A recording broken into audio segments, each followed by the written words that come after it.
नमस्कार, मी ॲडव्होकेट श्रीरंग वैद्य आपल्या सर्वांचं राष्ट्रसेवक या यूट्यूब चॅनलमध्ये स्वागत करतो. मित्रांनो, आज आपल्याला मुलाखतीसाठी 25 वर्ष वकिली क्षेत्रामध्ये अनुभव असणारे ॲडव्होकेट हेमंत धर्माधिकारी सर लाभलेले आहेत. सरांना RCF कंपनीकडनं अवॉर्ड ऑफ एक्सलन्स मिळालेला आहे आणि सरांनी अनेक नामांकित केसेस हँडल केलेल्या आहेत.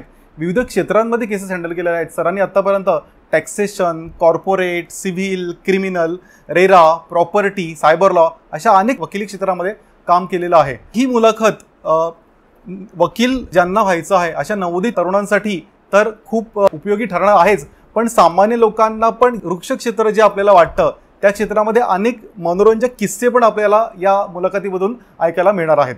सर, तुमचं राष्ट्रसेवक या यूट्यूब चॅनलवर खूप खूप स्वागत. धन्यवाद. सर, एखादी व्यक्ती वकील म्हणून उत्तीर्ण झाल्यानंतर, म्हणजे तो एक वकील झाल्यानंतर त्या व्यक्तीला कुठल्या कुठल्या क्षेत्रामध्ये कशा कशा संधी उपलब्ध असू शकतात हे आम्हाला जाणून घ्यायला आवडेल. एखादा व्यक्ती लॉची LLBची 3 वर्षाचा कोर्स किंवा 5 वर्षाचा कोर्स पास झाल्यानंतर, जे 3 वर्षाचा कोर्स पास करतात त्यांचं graduation, basic graduation arts, commerce, science या बॅकग्राऊंडचं असतं. 5 वर्षाच्या कोर्समध्ये सगळ्याच प्रकारच्या विषयांचा समावेश असतो. आता त्या प्रत्येकाच्या आवडीनुसार, त्याच्या स्वतःच्या कुवतीनुसार तो वकिली क्षेत्रातलं कुठलंही क्षेत्र निवडू शकतो. वकिली क्षेत्रामध्ये जर तुम्हाला क्रिमिनल लॉ करायचा असेल तर तुम्हाला हरजबाबी राहावं लागतं. त्याशिवाय क्रिमिनल लॉमधली प्रॅक्टिस करता येत नाही. तो तुमच्यात गुण असायला लागतो. त्याला प्रेझेंटेशन ऑफ माइंड असं इंग्लिशमध्ये म्हणतात. त्याचबरोबर जर तुम्हाला टॅक्सेशनमध्ये प्रॅक्टिस करायची असेल तर तुम्हाला तुमचं अकाउंट्सचं बॅकग्राऊंड असावं लागतं आणि टॅक्सेशन या विषयामध्ये तुम्हाला स्वतःला त्याच्यामध्ये इंटरेस्ट असावा लागतो. त्याचबरोबर जर एखाद्याला IT सेक्टरमध्ये एखादा मुलगा BSc IT झालेला आहे आणि त्याला वकील म्हणून पुढे करायचं असेल तर त्याला सायबर लॉ हे एक उत्तम आणि विशाल असं हे आहे की त्यात त्याला त्याचं प्रोग्रेस करता येईल.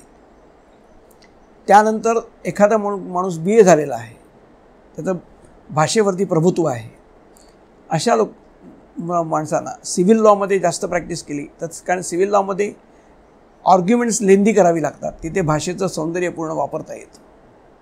अशा तऱ्हेने त्यामुळे अनेक विषय आहेत आज वकिलीमध्ये आणि अनेक शाखा आहे. ज्याला कंपनी लॉमध्ये गती आहे त्याने कंपनी लॉमध्ये आज NCLT सारखा एक मोठा प्लॅटफॉर्म उभा आहे, जिकडे त्यांना तिथे प्रॅक्टिसचा मोठा वाव आहे.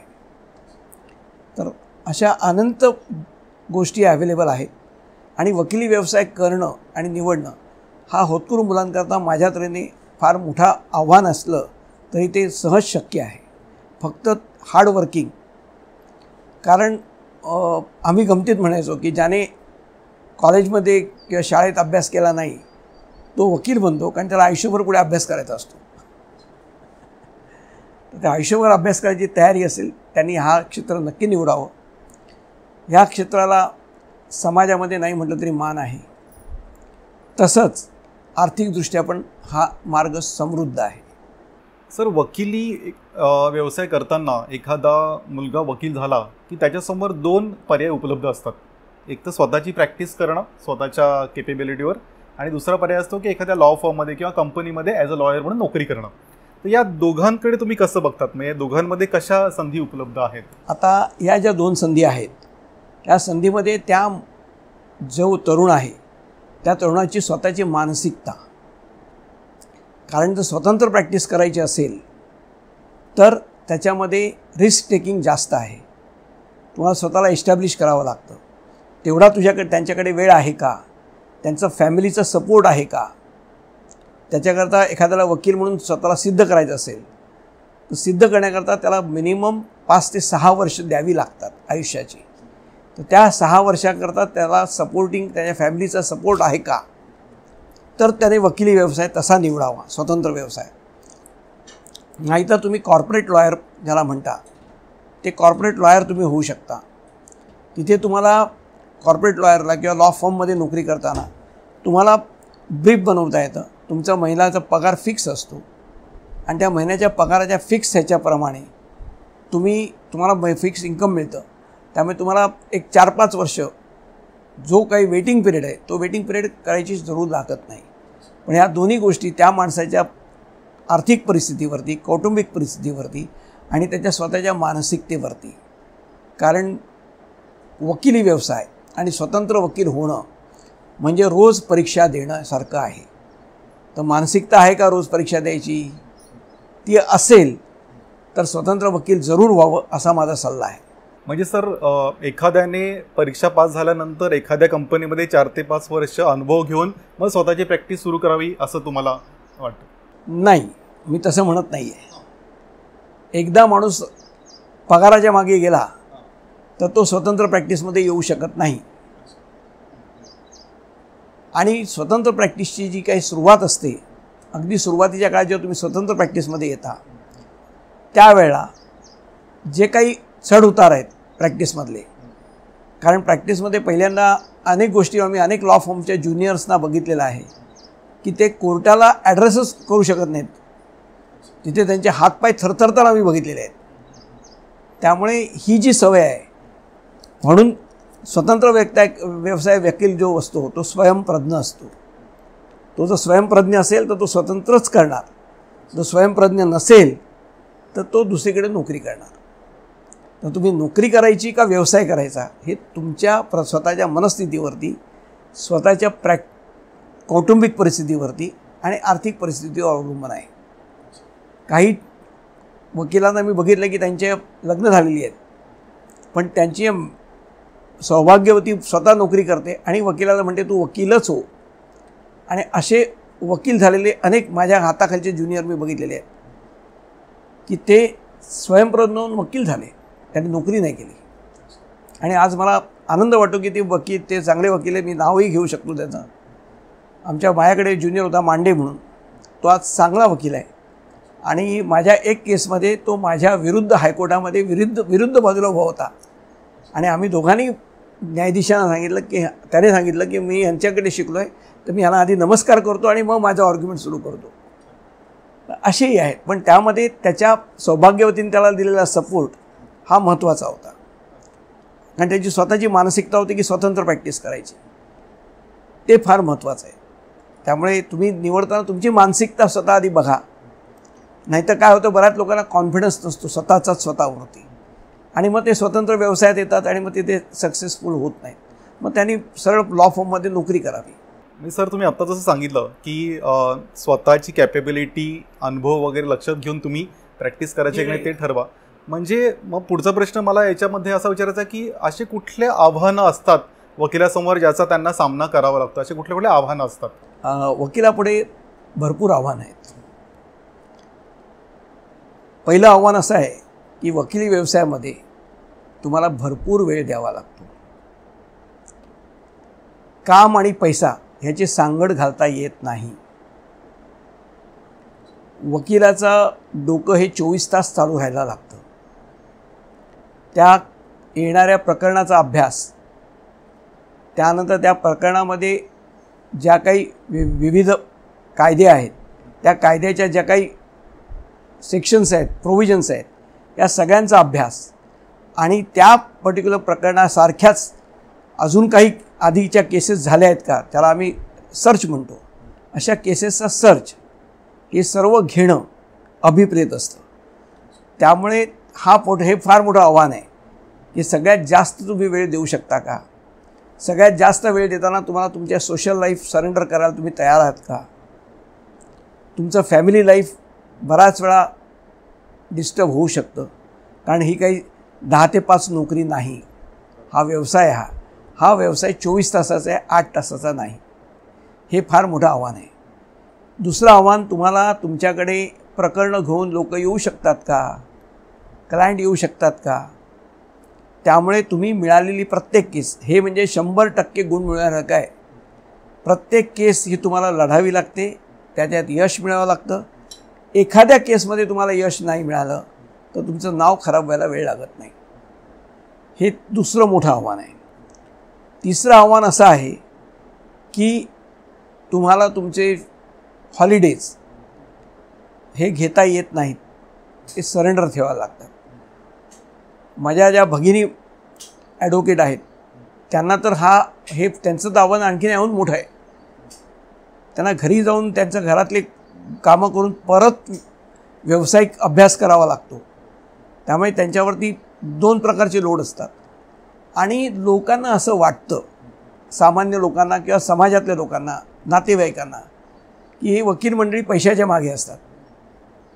तर ती पैशाच्या मागे नसतात, ती त्यांच्या व्यवसायाच्या मागे असतात. आणि त्यांचा व्यवसाय जर समजून घेतला तर लोकांना कळेल की हे पैशाच्या मागे नसतात कधी. ही सगळी आव्हानं, कारण तुम्ही काम करता तेवढे पैसे तुम्हाला मिळत नाहीत. तर त्यामुळे उद्या तुमच्याकडे आर्थिक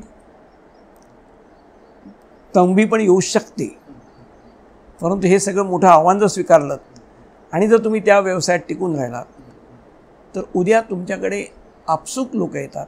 कारण त्याकरता सरस्वती जिथे असेल तिथे लक्ष्मी येते. पण लक्ष्मीच्या मागे गेलात तर सरस्वती लक्ष्मीच्या मागे येत नाही. क्या बात आहे सर. म्हणजे आत्ता तुम्ही आम्हाला वकिलासमोर कुठल्या कुठल्या आव्हानं असतात हे सांगितलं. मग एखादा यशस्वी वकील होण्यासाठी असे कुठले कुठले गुण अंगीकारले पाहिजेत, कुठल्या कुठल्या सवयी लावून घेतल्या पाहिजेत, म्हणजे त्यांना या आव्हानांना सामोरे जाताना ते कॉन्फिडन्सने सामोरे जातील? हा तुमचा प्रश्न फारच उत्तम आहे. ज्याला वकिली व्यवसाय स्वीकारायचा आहे त्याने पहिलं गुण अंगीकारायचा आहे, तो म्हणजे पंक्च्युअलिटी. सकाळी लवकर उठणं हा त्यातला मोठा भाग आहे. त्यानंतर प्रत्येक माणसाची अभ्यास करायची एक वेळ ठरलेली असते. तुमच्या कॉलेज जीवनापासून, शालेय जीवनापासून ती एक वेळ असते. काही लोक रात्री जागून अभ्यास करतात, काही लोक सकाळी उठून लवकर अभ्यास करतात. तर जशी तुमची सवय असेल त्याप्रमाणे अभ्यास करायचं.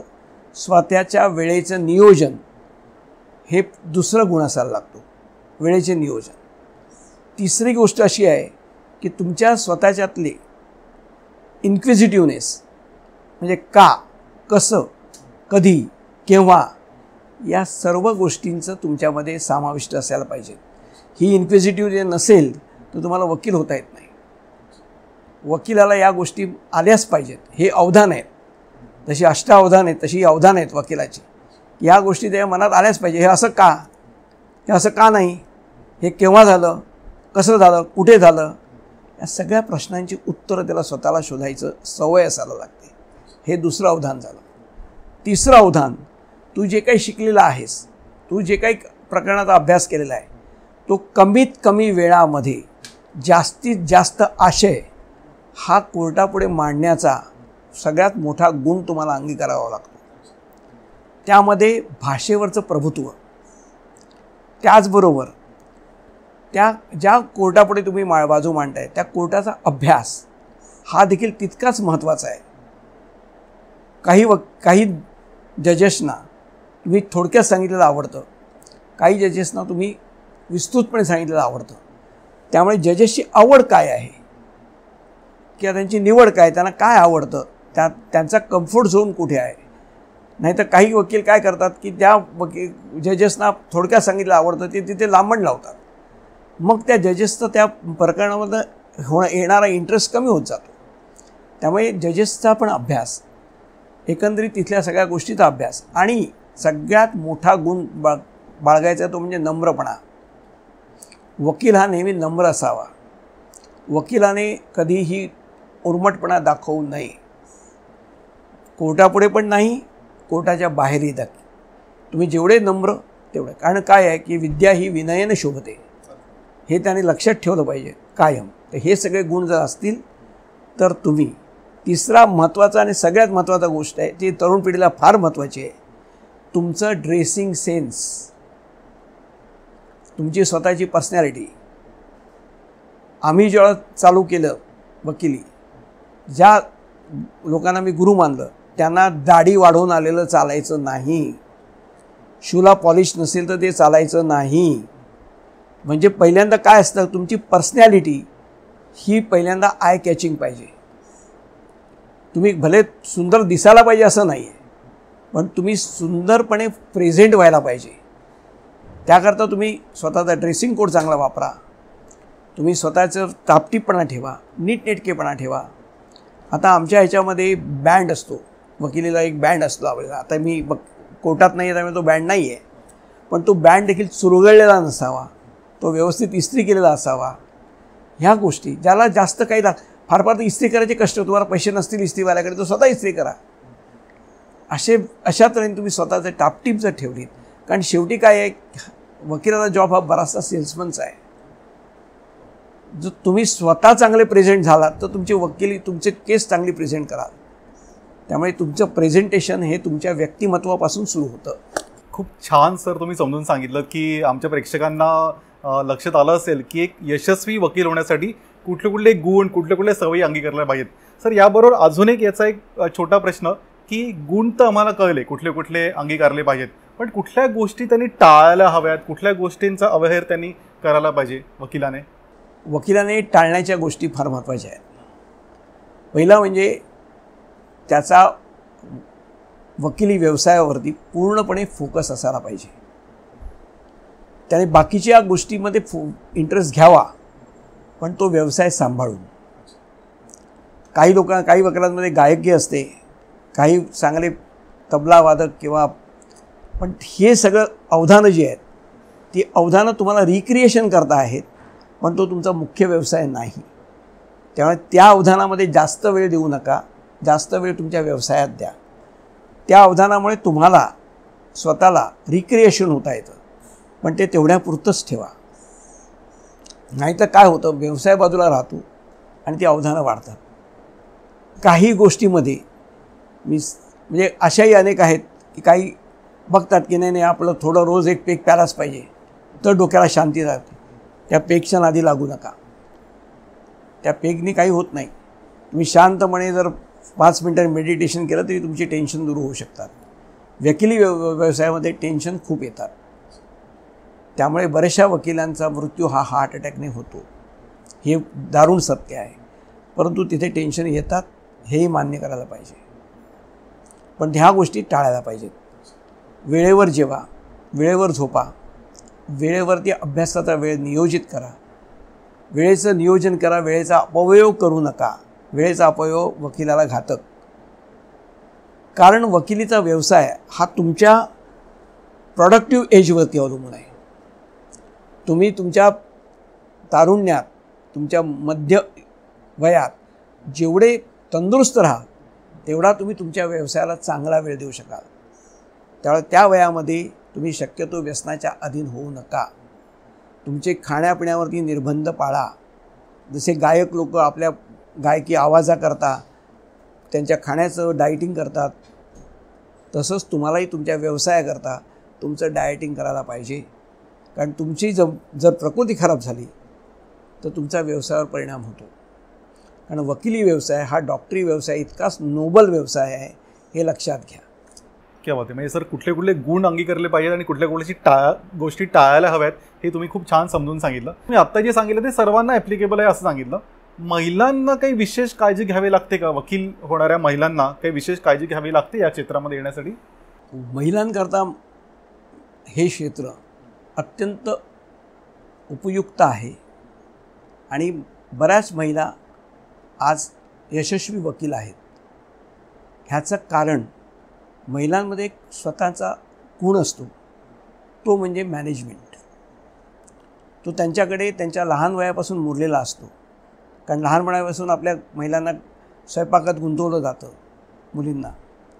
त्यामुळे वेळेचं नियोजन हे त्या आधीच शिकलेल्या असतात. त्यामुळे एक मोठा जो गुण त्यांच्या हातात ऑलरेडी असतो.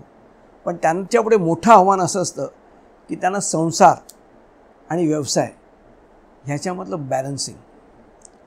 दुसरं मी असं बघितलं आहे, जेव्हा व्यवसाय वाढतो वकिलीचा महिलांचा, तर साहजिकच त्यांना व्यवसायाला वेळ देण्याकरता घरात नोकरचाकर ठेवावे लागतात. त्याच्याकडे समाजाचा बघायचा जो दृष्टिकोन आहे तो फार विचित्र आहे. हां, ही पैसे कमवते म्हणून नोकर ठेवते, तसं नाही आहे. ती पैसे कमवत नाही, ती व्यवसाय करते. त्या व्यवसाय तो नोबल आहे. त्या व्यवसायाकरता तिला जीव झोकून काम करावं लागतं. तर ते काम करण्याकरता तिला लागणारा अमूल्य वेळ हा तिला नोकरचाकर ठेवावेच लागतात. जर ती तिथे कांदे कापत बसली तर ती केस कधी करणार? केसचा अभ्यास कधी करणार? त्यामुळे महिलांपुढे हे फार मोठं आव्हान आहे. संसार आणि व्यवसाय ह्याच्यामध्ये एक बॅलन्सिंग, म्हणजे हा एक प्रकारचा डोंबाऱ्याचा खेळ आहे त्यांच्याकरता. ती काठी अशी सांभाळत चालायला लागतं. त्यामुळे परंतु त्यांच्यापुढे आव्हानं जरी असली तरी महिलांकडे उपजून गुणामुळे ते फार सुंदर वकील होऊ शकतात. सर, आता याच्या पुढचा प्रश्न मला विचारायला आवडेल की असं म्हणतात की good lawyer knows the law, great lawyer know how to handle a case किंवा how to present a case. याकडे तुम्ही कसं बघतात? पहिली गोष्ट अशी आहे की good lawyer knows the law. लॉयरचं जे डेफिनेशन आहे ते डेफिनेशन कुठल्याही कायद्याच्या पुस्तकात नाही आहे. ते लोकमान्य टिळकांनी केलेलं व्याख्या आहे ती वकिलाची. वकिलाची व्याख्या करताना लोकमान्य टिळकांनी हायकोर्टात सांगितलेलं आहे स्वतःची केस लढताना. वकील म्हणजे काय? वकील म्हणजे जो कायदा आणि त्याच्या संदर्भात असलेली फॅक्ट, त्यासमोरचं असलं प्रकरण आणि त्या प्रकरणाशी लागू असलेले कायदे हे न्यायव्यवस्थेला समजावून सांगणं हे पहिल्या वकिलाचं पहिलं कर्तव्य, म्हणजे तो वकील तिथे आहे. त्यामुळे वकिलाला फक्त कायदा माहिती असून चालत नाही, प्रकरणाशी तो कायदा कसा निगडीत आहे ते माहिती असायला पाहिजे. आणि प्रेझेंटेशन, तो ते माहिती असलेली माहिती ही कमीत कमी वेळात जास्तीत जास्त आशय हा न्यायव्यवस्थेपुढे मांडणं हा ग्रेट लॉयर होण्याकरता जरुरी गुण आहे. आता ह्याचं एक उदाहरण द्यायचं झालं तर मी आता सांगेन की आपले प्रथित यश वकील जे आहेत भारतातले, हरीश साळवे यांचं आहे. त्यांच्याबरोबर मी केस त्यांच्याबरोबर लढलो आहे. त्यांना मी सिनियर लॉयर होते, ते माझ्याबरोबर. त्यांचं केस मांडण्याची पद्धतच अत्यंत उत्तम आहे. ते कधीही केस मांडताना त्या केसचं सोल्युशन काय आहे त्यांच्या मते ते आधी कोर्टापुढे मांडतात. त्यामुळे कोर्टाला ती केस समजायला, त्याचं सोल्युशन ह्याला समजायला कमी वेळात त्यांना ते जास्त गोष्टी कळतात.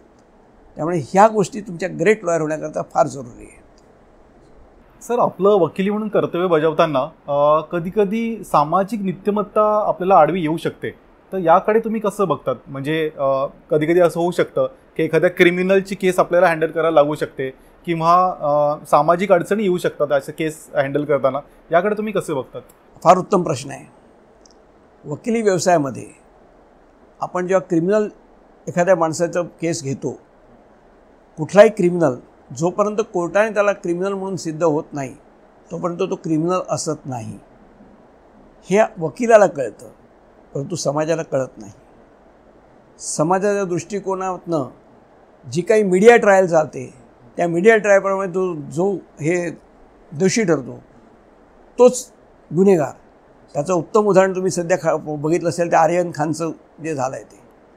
आता वकील म्हणून जेव्हा मी ॲनालिसिस करत होतो तर दिसत होतं की ह्याच्यामध्ये एव्हिडन्स नाही आहे, परंतु त्यावेळेला मीडियाने त्याला दोषी ठरवून मोकळे झालं होतं. त्यामुळे ह्या ज्या नीतिमत्ता आहेत, जी सामाजिक तुमच्यावरती येणारे, आता वकील म्हणून जाताना बऱ्याच वेळा मीडिया ट्रायल आधीच झालेली असते, तर त्या मीडिया ट्रायलच्या ज्या काही गोष्टी आहेत त्याला पुसून काढणं हे एक मोठं आव्हान असतं. दुसरं सामाजिक गोष्टीचं, ज्या महिला वकील आहेत त्या महिला वकिलांना केस सादर करताना त्यांच्या आजूबाजूच्या लोकांकडून खूप त्रास होतो. तर तो त्रास हा दुसरा एक पैलू आहे.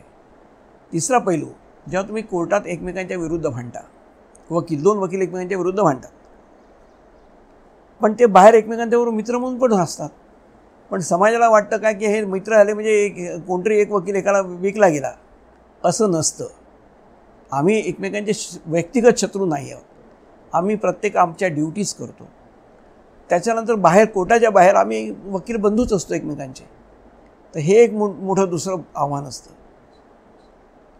तिसरं आव्हान असं असतं की एखाद्या गोष्टीत एखादा अर्ज केला आहे, तो अर्ज तुमचा चुकीचा ठरू शकतो. तुमचं म्हणणं एखाद्या कोर्टाला पडू नाही शकत, पण लगेच तुमचा जो क्लायंट असतो त्याला असं वाटतं की आपला वकील बेकार आहे, तो लगेच दुसऱ्या अंगाने विचार करायला लागतो. हे एक तिसरं आव्हान असतं. आता प्रत्येक क्लायंटला वाटतं की आपला प्रत्येक ॲप्लिकेशन, आपला प्रत्येक अर्ज हा मान्यच झाला पाहिजे तर तो वकील चांगला. हे एक समाजामध्ये जे दुर्गुण आहेत वकिलाबद्दल, हे गैरसमज जे आहेत हे दूर झाले पाहिजे. त्याच्यामध्ये समाजाने स्वतः त्या दृष्टीकडे त्यांचा दृष्टिकोन बदलला पाहिजे.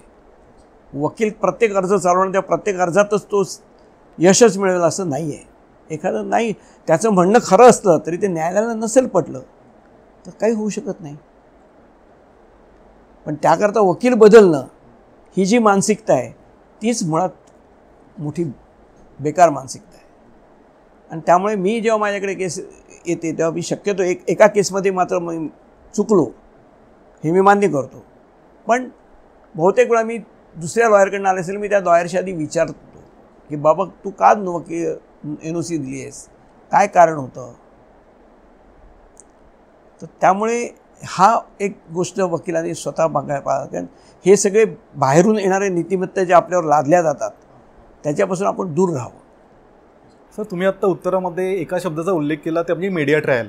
गेल्या 10-15 वर्षामध्ये दूरदर्शन वरून आपण आता जवळपास 200 ते 300 चॅनल आहेत.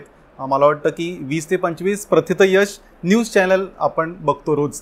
तर आमच्या प्रेक्षकांना कळावं म्हणून तुम्ही सांगा ना की मीडिया ट्रायल म्हणजे नक्की काय आणि या मीडिया ट्रायलचे कसे फायदे तोटे आहेत.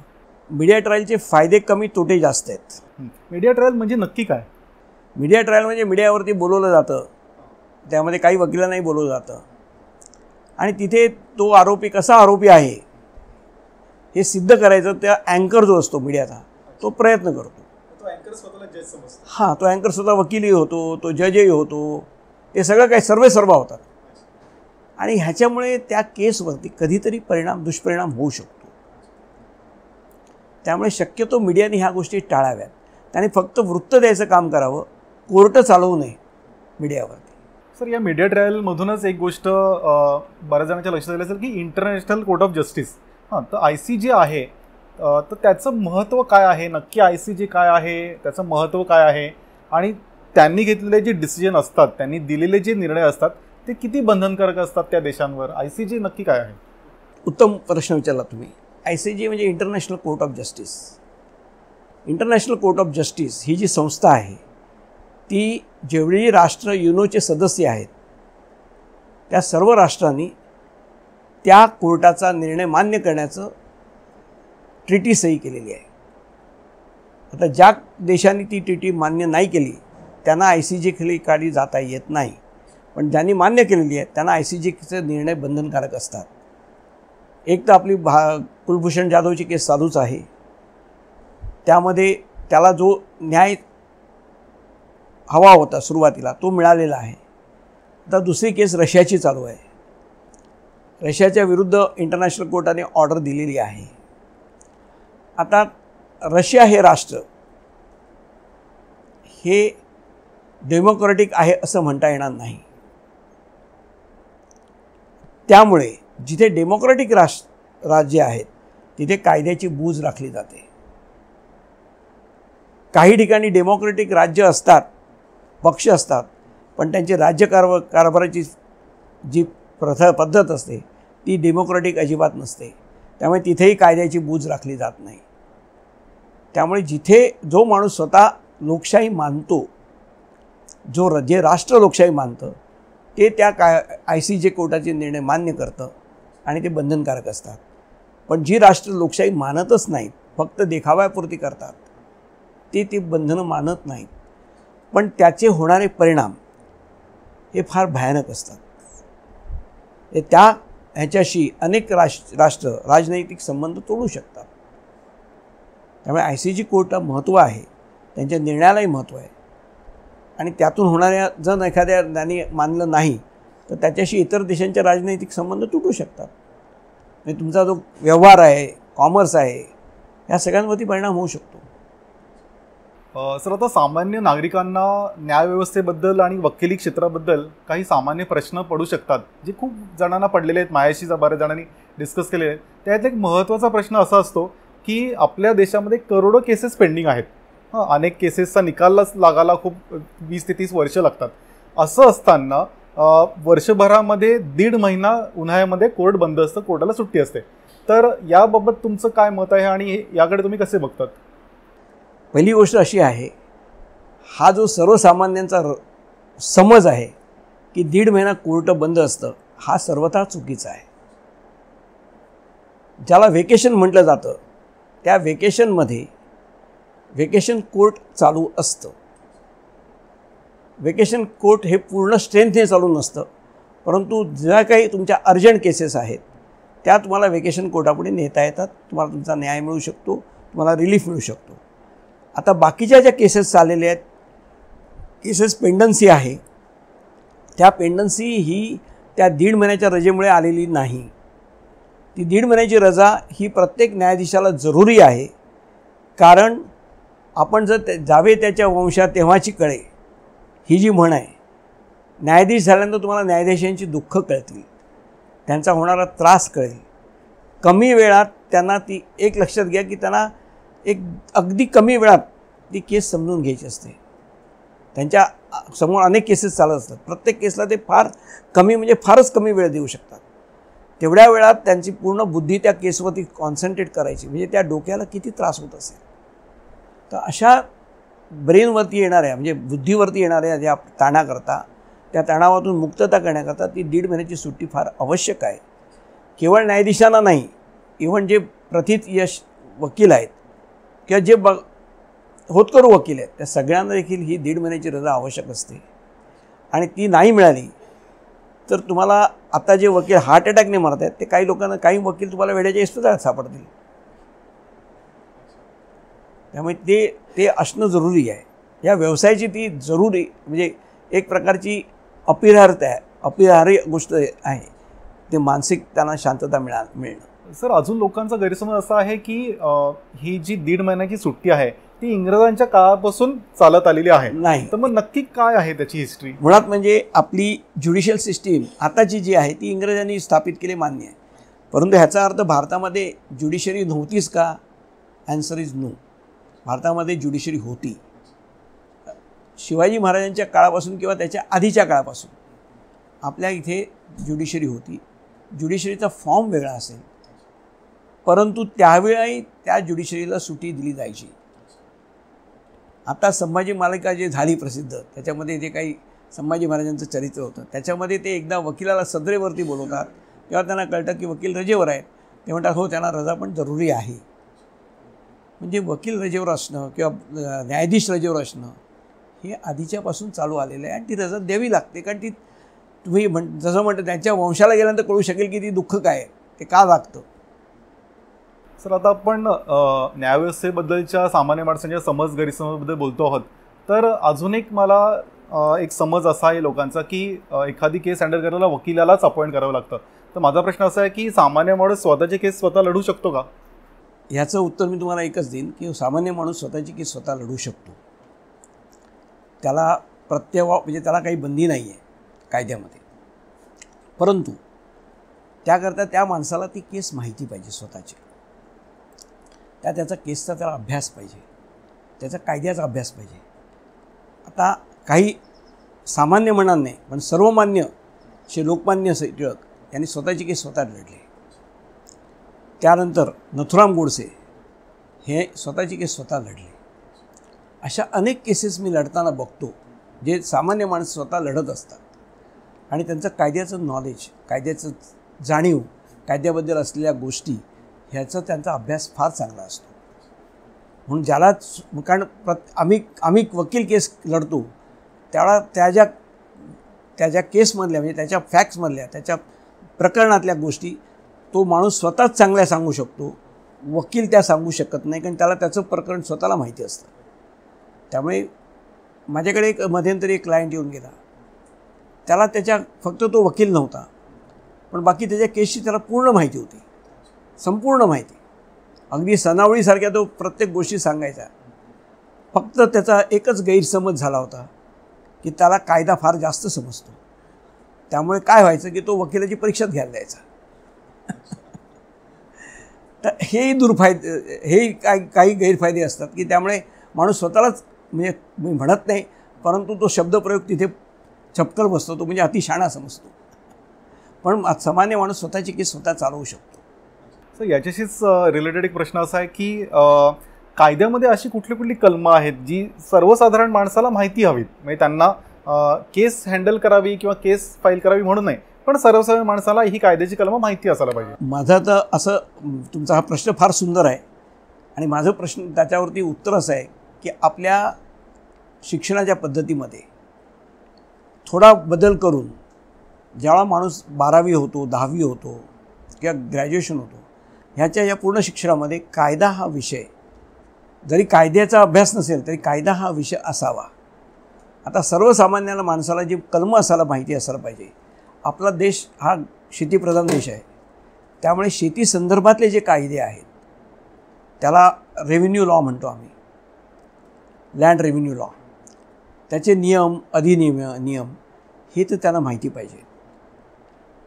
दुसरं, त्यांचा सामान्य माणसांचा संबंध रेव्हेन्यू अथॉरिटीचा येतो तो म्हणजे तलाठ्याशी, नागरिक लोकांचा संबंध येतो तो म्युन्सिपाल्टीशी, म्युन्सिपल कॉर्पोरेशनच्या अधिकाऱ्याशी, आणि सगळ्यांचा संबंध येतो तो पोलीस स्टेशनशी.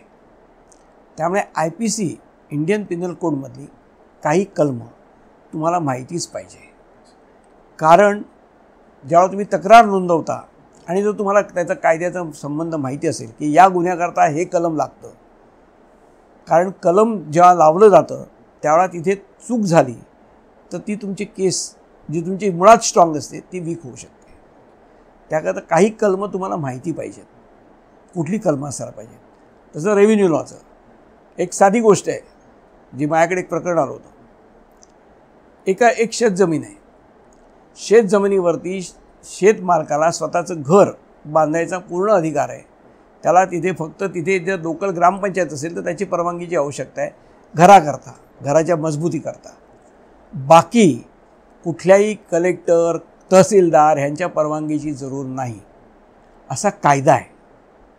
हा कायद्याचं कलम असताना देखील आज अनेक भागामध्ये केवळ ह्यांचं रेव्हेन्यू टार्गेट तहसीलदाराला दिलेलं पूर्ण होण्याकरता अशा शेतजमिनीवरती बांधलेल्या शेतघराकरता नोटिसे ठोकल्या जातात आणि त्यांच्याकडनं पैसे घेतले जातात.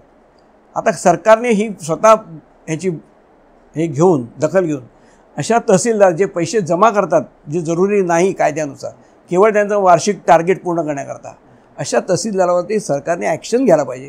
कारण त्यामध्ये तो गरीब शेतकरी नाडला जातो आहे. त्यामुळे माझं सरकारला ही विनंती आहे या माध्यमामार्गे की बा त्यांनी ह्याच्यावरती जरूर ॲक्शन घ्यावी. कारण हा सगळ्यात सर्वसामान्य शेतकऱ्यांचा प्रश्न आहे. शेतावरती एक घर असायला लागतं, कारण तो दिवसभर तिथे राबतो, तर 1-2 तास तर तो सावलीखाली आराम करेल. पण त्याच्यावरती पण तुमचे तलाठी जाऊन जाऊन ते पैसे मागतील त्याचे की तू परवानगी, अरे पण परवानगीची जरूरत नाही, तुमचं कलम सांगतं. त्या कलमांचा तर अभ्यास करून घ्या त्या तहसीलदाराकडनं, तोही होत नाही.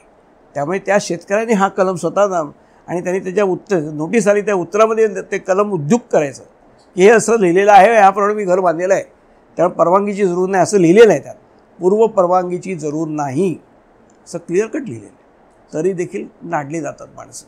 त्यामुळे सर्वसामान्यांनी त्यांच्या आयुष्यात लागणाऱ्या सगळ्या कायद्याचा अभ्यास जरूर केला पाहिजे. कारण आपले सध्याचं सरकार कुठलंही असू देत, ते लोकशाही सरकार असू दे किंवा हुकुमशाही असू दे, काही असू दे, हे आपलं आहे असं वाटायची परिस्थिती नाही. सर, सामान्य लोकांना माहिती असतं की एक सिव्हिल न्यायालय असतं, नंतर क्रिमिनल न्यायालय असतं, त्याच्या व्यतिरिक्त पण असे वेगवेगळे न्यायालय असतात का? सामान्य लोकांचा प्रश्न नेतो, निगडीत प्रश्न असतात ते दिवाणी किंवा फौजदारी. दिवाणी म्हणजे सिव्हिल, फौजदारी म्हणजे क्रिमिनल, या 2 लोकांशी सामान्यांचा प्रश्न होतो. परंतु आता कायद्याचं महत्त्व इतकं वाढलं आहे की प्रत्येक गोष्टी या कायद्यांशी निगडीत आहेत. त्याकरता कायदे केले जातात, काही घटना घडतात आणि मग कायदे होतात. तसा आताच्या जे काही केसेस आहेत त्या कंपनी वाढल्या आहेत म्हणून कंपनी लॉमध्ये NCLT फोरम आलेला आहे. सायबर लॉमध्ये सायबर लॉचे ट्रिब्युनल्स झालेले आहेत. तसंच सध्या प्रिव्हेन्शन ऑफ मनी लॉन्ड्रिंग हा नवीन काय त्याचे कोर्ट झाले आहेत, PMLA केसेस म्हणतात. तसंच बलात्कार होतात, लहान मुलांवर होतात, त्याच्याकरता पॉस्को केस झालेले आहेत. अशा अनेक प्लॅटफॉर्म्स आता आलेले आहेत ट्रिब्युनलच्या केस जे ट्रिब्युनल करता समजा आपल्या GST असेल तर GSTचं ट्रिब्युनल अजून स्थापन व्हायचं आहे, पण ते हायकोर्टात जावं लागतं. बाकी आधीच्या ॲक्टमध्ये जी ट्रिब्युनल होती एक्साईज ॲक्टची CGAT ते एक आहे. त्याचबरोबर CAT आहे ॲडमिनिस्ट्रेटिव्ह ट्रिब्युनल. तसंच महाराष्ट्र गव्हर्नमेंटचे जे एम्प्लॉईज आहेत त्यांच्याकरता MAT ट्रिब्युनल आहे. असे अनेक विषयातले ट्रिब्युनल सध्या अवेलेबल आहेत आणि या नवीन संधी आहे. या संधी सगळ्या मुलांनी होतकरू मुलांनी अभ्यास करून त्याच्यामध्ये आपली प्रॅक्टिस एस्टॅब्लिश करावी. सर, आत्तापर्यंत तुम्ही खूप छान आम्हाला माहिती सांगितली. होतकरू वकिलांना किंवा सामान्य नागरिकांना किंवा सामान्य विद्यार्थ्यांना वकील होण्यासाठी किंवा वकील होताना कुठल्या कुठल्या गोष्टींची काळजी घ्यायला पाहिजे, कुठली पथ्ये पाळायला पाहिजे, हे तुम्ही आम्हाला खूप छान समजून सांगितलं. मित्रांनो, पहिल्या भागामध्ये आपण सरांकडनं वकील होताना कुठली गोष्ट पाळायला हवी, कुठल्या गोष्टी टाळायला हव्या याची माहिती करून घेतली. याच्या पुढचा जो दुसरा भाग असणार आहे या इंटरव्ह्यूचा, तर त्या भागामध्ये सर आपल्याला अनेक रंजक किस्से, अनेक केसेस, त्या केसेस त्यांनी कशा हँडल केल्या, त्याच्यामध्ये काय काय मजा आली, काय काय मनोरंजक किस्से घडले, हे सर्व सांगणार आहेत. तर पुन्हा भेटू दुसऱ्या भागामध्ये. सर, खूप खूप धन्यवाद.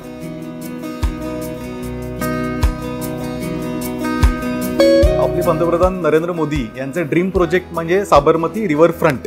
तर एक साबरमती रिव्हरफ्रंटची पण केस तुम्ही हँडल केली होती, त्या केसबद्दल आम्हाला सांगा. साबरमती रिव्हरफ्रंट हा ज्याने आधीच आता हे रिव्हरफ्रंट झाल्यापासून ज्याने बघितलं असेल तर ते एक अहमदाबादमधलं सगळ्यात सुंदर ठिकाण आहे. आत्ताच्या न्यायव्यवस्थेमध्ये कुठले कुठले बदल व्हावे असं तुम्हाला वाटतं?